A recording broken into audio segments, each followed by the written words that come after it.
PV. Anwar എടുത്തിടുന്ന ഓരോരോ തമാശകൾ കേരളം കണ്ടുകൊണ്ടിരിക്കുകയാണ്. കേരളത്തിലെ മുസ്ലിം ലീഗിനെ പിളർത്തിയാകും പി.വി. അൻവർ തന്റെ പുതിയ പാർട്ടിക്ക് വളമിട്ട് കൊടുക്കുക. ഇടത് കക്ഷികളെ തൊടാനുള്ള ധൈര്യം ഇതുവരെ അൻവറിനില്ല. അല്ലെങ്കിൽ തന്നെ അൻവർ വിളിച്ചാൽ ഇറങ്ങിപ്പോകുന്ന അണികളല്ല CPI-നുള്ളതെന്ന് അൻവറിനറിയാം. അതുകൊണ്ട് തന്നെ അൻവർ ഇപ്പോൾ കളിക്കുന്നവരുടെ സേഫായ ഒരു ഗെയിമാണ്. കേരളത്തിലെ മുസ്ലിം ലീഗിനെ അങ്ങനെ അങ്ങ് പിളർത്താനാകില്ല. അങ്ങനെ ചെയ്താൽ UDF-ലേക്ക് ഒരിക്കലും ഇടം കിട്ടാത്ത അവസ്ഥയാവും.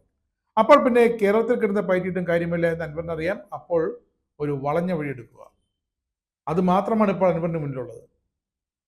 കാരണം കേരളത്തിലെ എല്ലാ പഞ്ചായത്തുകളിലും നിർത്താൻ സ്ഥാനാർത്ഥികളെ തപ്പിത്തുടങ്ങണമല്ലോ. അതുകൊണ്ട് തന്നെ ഇതാണ് അൻവറിന്റെ ആ വളഞ്ഞ വഴി. നേരെ വിട്ടുപിടിച്ചത് ചെന്നൈയിലേക്ക്. അവിടെ ചെന്ന് മുസ്ലിം ലീഗിന്റെ തമിഴ്നാട് ജനറൽ സെക്രട്ടറി, ലീഗിന്റെ മറ്റ് സംസ്ഥാന നേതാക്കൾ ഇവരുമായൊക്കെ അൻവർ ചർച്ച നടത്തി. എന്താണ് ചർച്ച എന്ന് ചോദിച്ചാൽ, തമിഴ്നാട്ടിലെ മുസ്ലിം ലീഗുമായി ആദ്യം ഒരു ടൈപ്പ്, പിന്നെ അവിടെ നിന്നും കേരളത്തിൽ വന്നിട്ട് ലീഗിനെ പിളർത്തും. ലീഗിലെ തീവ്രവാദ സ്വരമുള്ളതിൽ ഒരു ന്യൂനപക്ഷത്തെ അൻവർ നോക്കി വെച്ചിട്ടുണ്ട്. അവരെ തൻ്റെ ഒപ്പം ചേർത്ത് ഒരു മലബാർ സമരം, അതാണ് അൻവറിന്റെ മനസ്സിൽ സ്വപ്നം. പക്ഷെ അത് നടക്കാത്ത സ്വപ്നമാണ്. CPM-നെതിരായ ഒരു തുറന്ന യുദ്ധത്തിന്റെ ഭാഗമായാണ് പി.വി. അൻവർ തന്റെ പുതിയ രാഷ്ട്രീയ പാർട്ടി രൂപീകരിക്കുന്നതിന് എന്ന് പുറത്തു പറയുന്നു. പക്ഷേ അത് കോൺഗ്രസിനും മുസ്ലിം ലീഗിനും ബുദ്ധിമുട്ടുണ്ടാക്കും എന്ന് തന്നെയാണ് വിലയിരുത്തൽ. തദ്ദേശ തെരഞ്ഞെടുപ്പിൽ സംസ്ഥാനമൊട്ടാകെ മത്സരിക്കുമെന്ന് അറിയിച്ചെങ്കിലും അൻവറിന്റെ സ്വാധീന മേഖല മലപ്പുറം ജില്ലയും മലബാറിലെ ചില ഭാഗങ്ങളുമാണ്. മുഖ്യമന്ത്രി പിണറായി വിജയനെ നേർക്കുനേർ വെല്ലുവിളിച്ച പോരാളി എന്ന പ്രതിച്ഛായയിലൂടെ മൈലേജ് ഉണ്ടാക്കാനാണ് അൻവറിന്റെ കണക്കുകൂട്ടൽ. അങ്ങനെ CPM വിരുദ്ധ വോട്ടുകൾ ചെറിയ തോതിലെങ്കിലും ആകർഷിക്കാമെന്നാണ് അൻവറിന്റെ ഒരു കണക്കുകൂട്ടൽ. നടക്കാത്തൊരു കണക്കുകൂട്ടലാണത്. തദ്ദേശ തെരഞ്ഞെടുപ്പിൽ ഏറനാട്ടിലെ സ്വന്തം സ്വാധീന മേഖലയിലെങ്കിലും ചെറിയ ചലനമുണ്ടാക്കുക. അങ്ങനെ നിയമസഭ തെരഞ്ഞെടുപ്പിന് മുന്നേ UDF-ന്റെ ഭാഗമായി മാറുക. ഇതാണ് ഇപ്പോൾ അൻവറിന് മുന്നിലുള്ള ഏക പോംവഴി. CPM അനുകൂല ന്യൂനപക്ഷ വോട്ടുകൾ തന്നെയാണ് അൻവർ മറ്റു രീതിയിൽ ലക്ഷ്യമിടുന്നത്. CPM സംഘടനാ സംവിധാനത്തിൽ വിള്ളലുണ്ടാക്കുക അൻവറിനറിയാം, അത് എളുപ്പമൊന്നുമല്ല. എന്നാൽ അനുഭായി വോട്ടുകൾ ചെറുതെങ്കിലും കിട്ടിയേക്കും.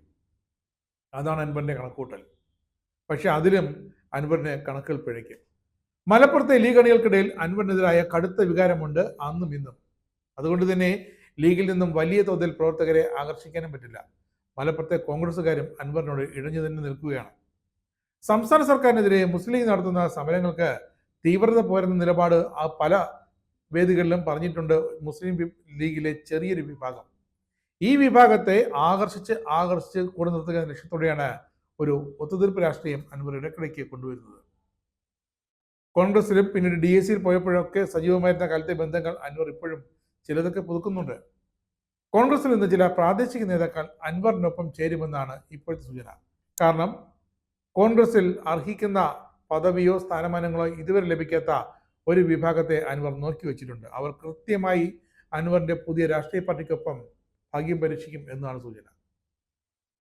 അൻവറിന് ആകർഷിക്കാൻ പറ്റിയ വിഭാഗം ഈ കോൺഗ്രസ്സുകാർ മാത്രമാണ്. കാരണം അൻവറും പിന്നാമ്പർ തഴമ്പുള്ള പഴയൊരു കോൺഗ്രസ്സുകാരനാണ്. അതുകൊണ്ട് തന്നെ അൻവർ അങ്ങനെ കോൺഗ്രസ്സുകാർ ആര് വന്നാലും കൈവിടാൻ പോകുന്നുമില്ല.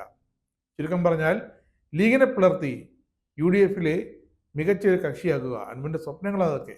പക്ഷേ അതൊക്കെ എങ്ങനെ സാധിക്കും അണികളില്ലാതെ എന്നാണ് ഇപ്പോഴത്തെ മലബാറിലെ ചോദ്യം.